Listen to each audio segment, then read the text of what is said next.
Okay, so in this video, we'll be talking about Hall effect.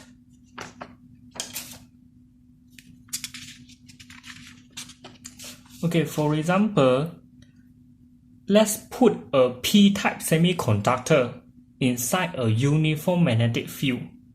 And then the semiconductor must carry a current. Okay, so for example, in this case, we use the p-type semiconductor, and then you know that a p-type semiconductor will have the positive charges as the free charge carriers. Okay, so when the direction of I, which is here, the motion of the positive charge carriers is same as the direction of the current. So you know that the velocity of the positive charge carriers is also here. And then by using the Fleming left-hand rule, when B is into the page and then V is here, you know that the force, the magnetic force that acts on the positively charged carriers is upward. So they will bring the positive charge carriers to these edges. Okay, that means that to this surface. Okay, to these edges. And then when the charges are here, they will leave behind an equivalent amount of opposite charges.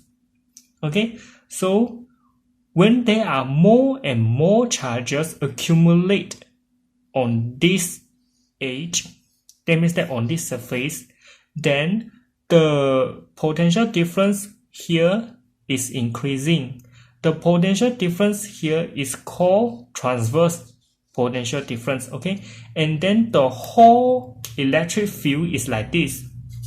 Okay, this is the whole electric field.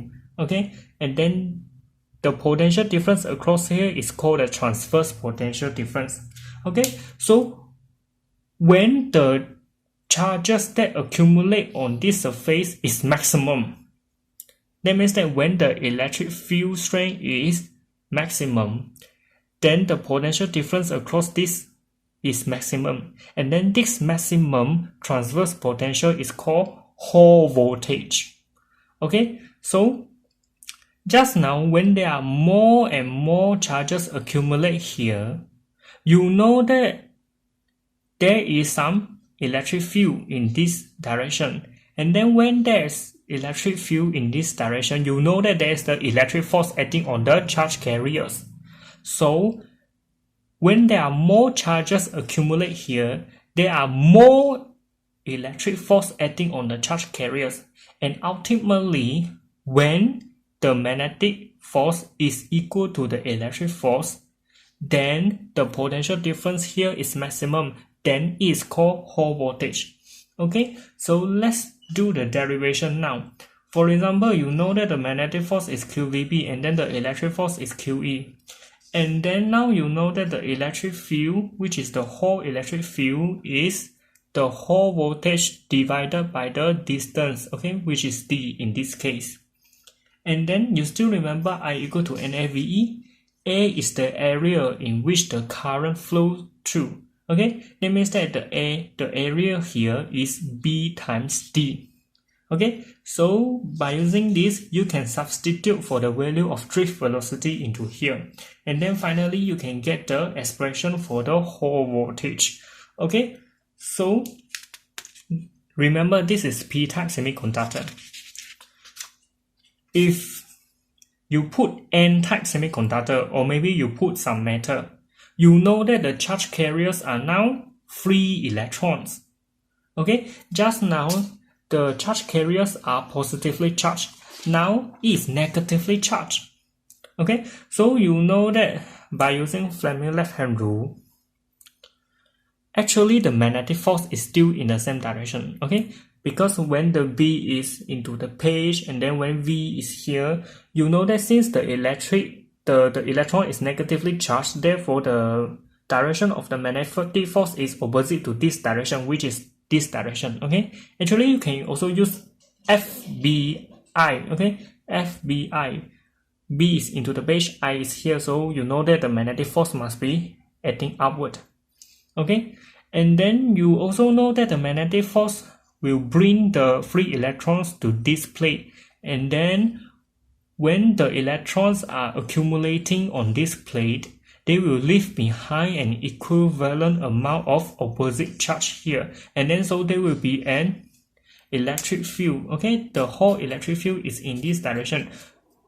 You always remember that the direction of the electric field is from the region of higher electric potential to region of lower electric potential. Okay, so you know that the Fe is in downward direction because the electrons will tend to move to region of higher electric potential.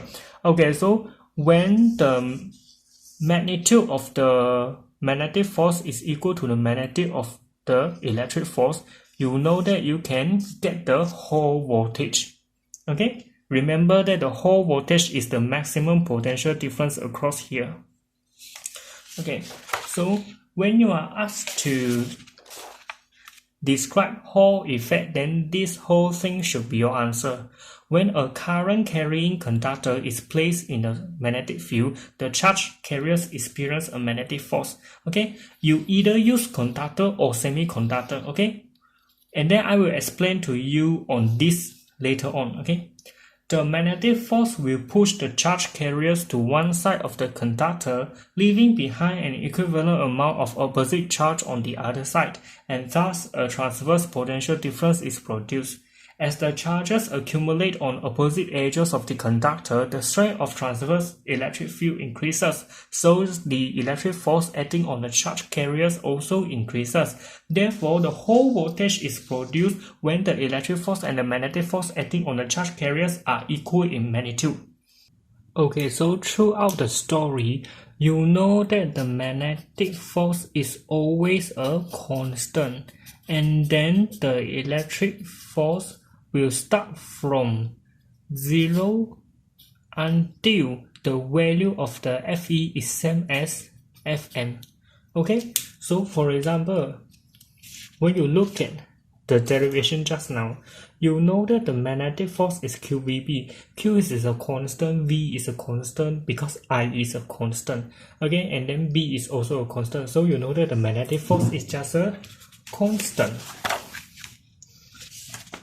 And then when the magnetic force brings the charges to one side, and then there is now an equivalent amount of opposite sign is left behind at the other edges, then only there's a potential difference, then only there's an electric field. And then when there's an electric field, then only there is electric force. So you know that initially, before the charges are brought to this edge, there is no electric force at first, and then when there are more charges accumulating here, then the electric force will be increasing until the magnitude of the electric force is same as the magnetic force, so that the potential difference is largest, and then this largest transverse potential difference is called the Hall voltage. Okay, so you know that throughout the story, Fm is just a constant, and then Fe starts from 0 until the Fe increases until Fn. Okay, so that the magnitude of Fe is same as the magnitude of Fm. Fm is the magnetic force, Fe is the electric force. Okay, so come back to here. Actually, just now in this case, I used B as the dimension of the conductor. But then I realized that B and the magnetic field B sound similar, so this might not be a good choice of the symbols. So I choose T. Okay, T means thickness. Okay, so you have to remember that the Hall voltage equal to IB over NET. Okay, so you know that the larger the current, the larger the Hall voltage. The larger the magnetic field density, the larger the Hall voltage. N is what? N is the charge carrier density. You know that inside the semiconductor, the N is very small, and then inside the conductor, N is very large, because inside the conductor we have a lot of free electrons. Okay, so how come we know that the free electron density for the conductor is very high, while the free electron density for the semiconductor is very low. You recall that from the chapter 14, which is the video 14.1, you learned that the band diagram for the semiconductor and conductor is like this. The purple color one is the conduction band. The red color one is the valence band. If the electrons are able to move within the volume of the semiconductor, then the electrons are now free electrons. That means that the free electrons are all in the conduction band. If the electron is in the outermost orbital of an atom, then the electrons are in this band. And then you realize that there's a small energy band gap between the conduction band and also the valence band. However, for the conductor, the two bands actually overlap. That means that most of the electrons in the valence band are already in the conduction band. So that means that for a conductor, you know that there are a lot of free charge carriers. So you know that N for conductor is very high and then N for semiconductor is very low. So you know that when N increases, VH decreases, okay? When the free electron density increases, the Hall voltage decreases. That means what? That means the Hall effect in the conductor is not very obvious. And then the effect of the Hall voltage in the semiconductor is very obvious, okay? Because you know that N for semiconductor is very low, so the VH for the semiconductor is very high, okay? So T is the thickness, okay? You remember that during your derivation, one of the dimension will cancel out each other. And then in the expression for the Hall voltage, you are only left with one dimension of the conductor.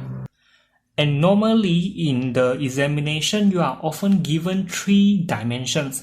So your job is to find out which is the real dimension that you have to use, okay? Which is the real thickness that you want to take into consideration, okay? So let's do some questions and answer. A germanium slag of 4 mm thick, 4 mm wide and 12 mm long is placed with the larger surface perpendicular to a uniform magnetic field of 0.8 Tesla. The Hall voltage measured is 25 mV when a current of 50 mA flows through the length of the slab. Determine the number of charge carriers per unit volume in the germanium slag. Okay, so this is the germanium. And then current flows from here to here. Okay, so you can straight away get the formula for the Hall voltage. And then you remember that the thickness here is here, which is 4 mm, okay?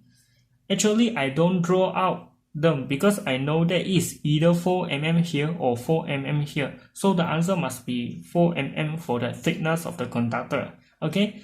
The dimension of the conductor is never the dimension where the current will flow, okay? So you can get the number of charge carriers per unit volume, which is the charge carriers density, okay?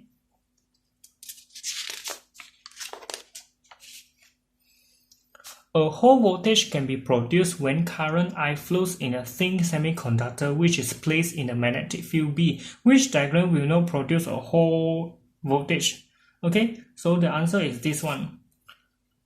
When the current is in this direction and then when the magnetic field is also the same direction as I, you know that there is no magnetic force acting on the charge carriers, okay? So when there is no magnetic force acting on the charge carriers, you know that the charge carriers cannot accumulate on one plate.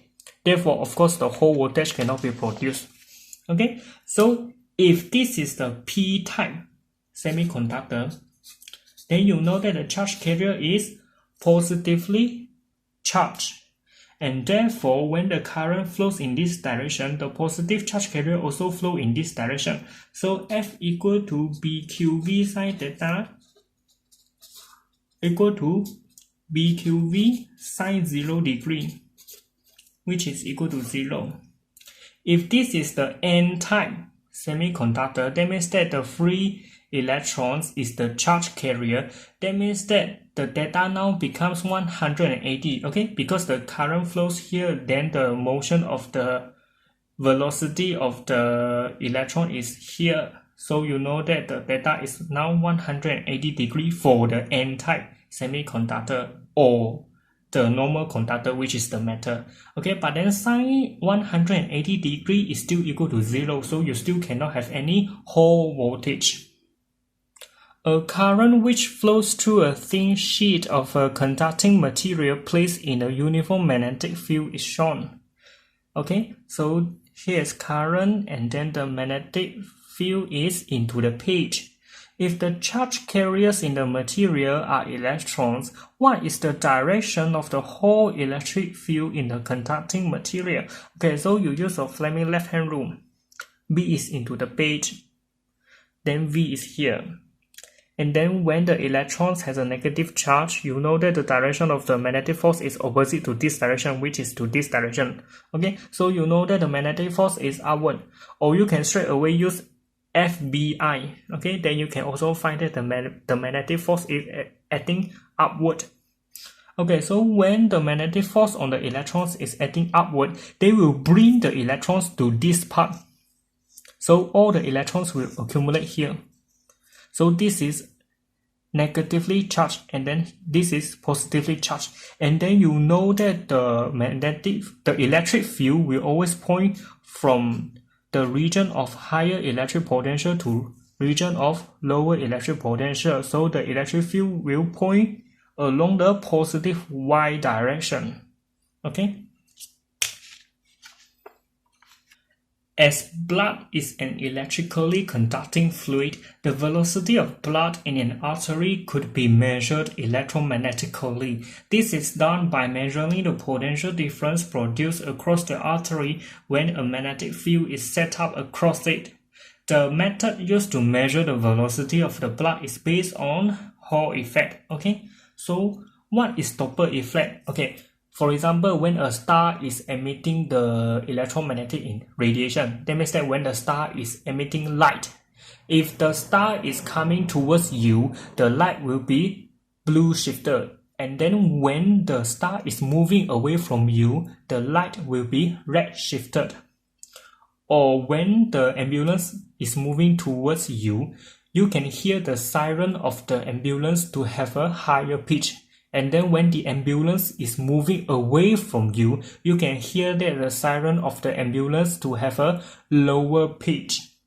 Okay, the photoelectric effect is that when you shine the light onto the metal, and then when the light has a frequency larger than a certain value, that means that the light have more than enough energy to provide the energy for the electrons in the metal to come out of the metal, then this is the photoelectric effect. Thermoelectric effect is that, okay, for example, now you connect two different types of metal into one thermocouple, and then one joint of the thermocouple is placed in a region of higher temperature, then another joint of the thermocouple is placed in the region of lower temperature. Then you can know there is some potential difference. Okay, there is some electric potential difference in the thermocouple. So you know that this is the thermoelectric effect, the temperature and electric effect. Okay, so you will learn the Doppler effect and photoelectric effect in term 3 of STPM. Which statement is not true about the Hall effect? Hall effect can be used to determine the sign of charge carriers. Yes. The Hall voltage of typical order of microvolt for metal is produced, okay? The Hall voltage is more significant when a thicker specimen is used. Okay, the VH is inversely proportional to the thickness of the conductor. So when thickness B increases, VH decreases. Okay, so hole voltage is more significant when a thinner specimen is used. Okay, because you know that VH is inversely proportional to B, and then B is the thickness of the conductor. Okay, if you don't want to use B as your symbol, then you can use T. Okay, so in the examination, normally when you are trying to derive something, you have to label your dimensions. Okay, that means that you can just use any symbols you like to represent the dimension. Okay, so this is the last video of chapter 16. Hopefully you can learn something from these videos. Thank you.